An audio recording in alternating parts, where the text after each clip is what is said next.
গোপালগঞ্জে জাতীয় নাগরিক পার্টি নেতাদের গাড়িবহরে হামলার প্রতিবাদে সারা দেশে বিক্ষোভ কর্মসূচির ঘোষণা দিয়েছে দলটি। একই সঙ্গে জড়িতদের ২৪ ঘণ্টার মধ্যে গ্রেপ্তারের দাবি জানিয়েছে তারা।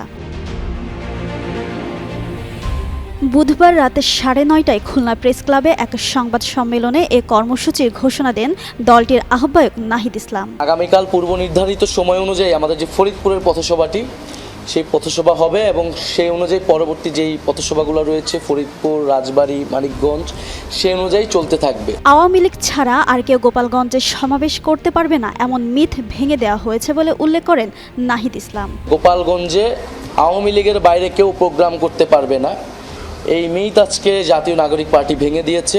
আর এটা ওইটা না, কাপড় ধোয়ার একটাই সলিউশন, চাকা অল ইন ওয়ান।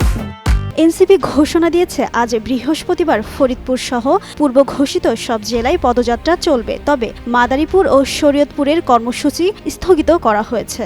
আজকের যে পথসভাটি ছিল মাদারীপুর এবং শরীয়তপুর সেটি স্থগিত করা হয়েছে সেই ঘটনার কারণবশত। জিন্নাত আরা ঋতু, যুগান্তর নিউজ।